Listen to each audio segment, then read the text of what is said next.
সে শরীয়ত মেনে বরং এই রুখসতটা গ্রহণ করবে, এটা শরীয়তের দাবি। এই সময়টা আপনি ওষুধ খেয়ে বন্ধ করবেন, এরপরে ইবাদত বন্দি করবেন যে রমজানের মহা ইবাদত, ইবাদতের বসন্তকাল আমার কাছ থেকে ছুটে গেছে। এটা কেমনে হয়? কাজী রমাদানের এই বসন্তকালে আমাকে অবশ্যই যে কোনো ট্যাবলেট খেয়ে এই পিরিয়ডের টাইমে মাসিকটা বন্ধ রেখে আমাকে ইবাদত করতে হবে। ইসলাম কিন্তু এমনটা শিখায় না। ইসলাম আপনাকে শিখায় মা উলজিমা ফিহি কুলফা, যখন আপনার উপরে যেটা অর্পিত হয়েছে শরীয়ত থেকে ওইটা আপনি মানবেন, ততটুকুন আপনি মানবেন। শরীয়ত মানার ক্ষেত্রে যেন আপনার কষ্ট না হয়, কঠিন না হয়, বোঝা না হয়, এটা আপনি মানবেন। এবং খেয়াল রাখবেন যেন তাবদিলুল খলক না হয়। আল্লাহর যে সিস্টেম, একজন মহিলাকে আল্লাহ যে সিস্টেম দিয়েছেন এটার বাহিরে যেন কোনো কিছু না হয়, এই বিষয়টা খেয়াল রাখতে হবে। এই বিষয়টা খেয়াল রেখে আমি বলবো যে এটার আগ বাড়িয়ে এটা করার কোনো প্রয়োজন ইসলাম আপনাকে বাধ্যবাধকতা দেয়নি। তারপরেও যদি কোনো মহিলা করে ফেলে, সে হারাম করে ফেলছে এটা বলা যাবে না, কারণ সে ইবাদতের মহব্বতে ইবাদতকে ভালোবেসেই এই কাজটা করতে চেয়েছে। তো আমি বারবারই বলবো এটা ইসলাম নিরুৎসাহিত করেছে, কারণ আল্লাহ তাআলা যেটা যেখানে যে পর্যন্ত দিয়েছে এটাকে এইভাবে মানাটাই হচ্ছে শরীয়ত। বাড়াবাড়ি করার কোনো সুযোগ নেই। আশা করি বুঝতে পেরেছেন।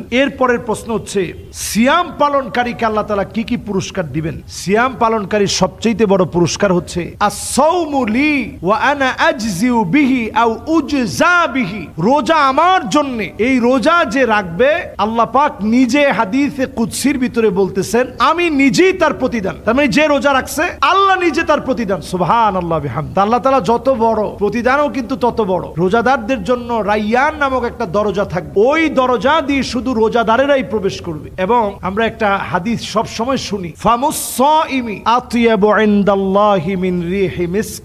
রোজাদারের মুখের যে দুর্গন্ধটা হয়, মানে লম্বা সময় না খেয়ে থাকলে, আপনি দেখবেন যে না খেয়ে থাকলে, কথা না বললে অথবা চুপ করে একটা অবস্থায় থাকলে দেখবেন মুখের ভিতরে একটা দুর্গন্ধ তৈরি হয়। এই যে আপনার লম্বা সময় আল্লাহর জন্য হাঙ্গার স্টে করছেন, না খেয়ে আছেন, সিয়াম সাধনা করছেন, এটা কত সওয়াবের কাজ। ফামুস-সাইমি আতিয়াবু ইনদাল্লাহি মিন রিহি মিস্ক। মিস্কের সুঘ্রাণের চাইতেও আল্লাহর কাছে এই যে রোজাদারের দুর্গন্ধটা আল্লাহর কাছে অত্যধিক প্রিয়। এটা স্বাভাবিক কথা না ভাই। তো রোজাদার আল্লাহর কাছে অনেক দামি। আল্লাহ পুরস্কার নিজ হাতে দিবেন, রাইয়ান দিয়ে প্রবেশ করাবেন। আল্লাহ তাআলা রোজাদারের দোয়া কবুল করবেন ইফতারির সময়, সাহারির সময়। কাউকে যদি সামান্য কিছু আপনি খাওয়ান, আল্লাহ এত খুশি হবে, আল্লাহ পাক সেদিন তার নিজের হাউস থেকে নিজের পান করার গোলামদেরকে যেই পানীয় পান করাবেন, সেখান থেকে আল্লাহ তাআলা যখন পান করায় দিবেন, কেউ আর কোনোদিন তৃষ্ণার্ত হবে না, পিপাসার্ত হবে না। তো রোজাদার আল্লাহর কাছে অত্যন্ত দামি। একজন রোজাদার যখন রোজা থাকে, আল্লাহ রাব্বুল আলামিন প্রশংসা করতে থাকে যে এই গোলামগুলো আমার জন্য রোজা থেকেছে। তো এই রোজা থাকাকালীন সময়ে আল্লাহ তাআলা তাদের উপরে খুশি হতে থাকেন প্রতিনিয়ত। পুরস্কারের কোনো শেষ নেই। আর যেই পুরস্কার সবচেয়ে বড়, সেটা হচ্ছে আল্লাহ নিজ হাতে রোজাদারদেরকে পুরস্কার দিবেন। অন্য হাদিসের ভিতরে আসছে নিজেই আল্লাহ নিজেই রোজাদারদের পুরস্কার। সুবহানাল্লাহ বিহামদি। এটার ব্যাপারে প্রায় 5টা হাদিস আছে।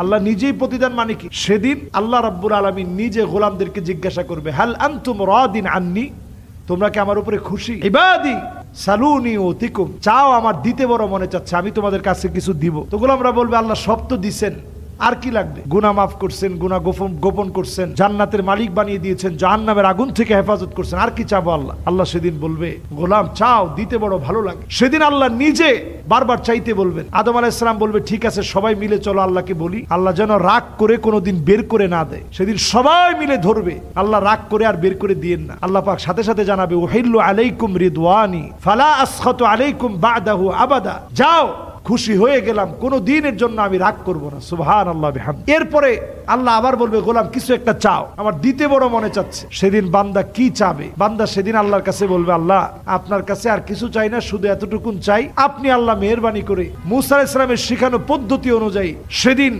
সবাই মিলে বলবে আল্লাহ একবার হলেও আপনার দেখতে চাই। যখন দেখতে চাবে আল্লাহ রাব্বুল আলামিন পর্দাগুলা সরায় দিবে। পর্দা সরায় দিতে দেরি হবে, মালিক সেদিন এক নজরে তাকায় থাকবে।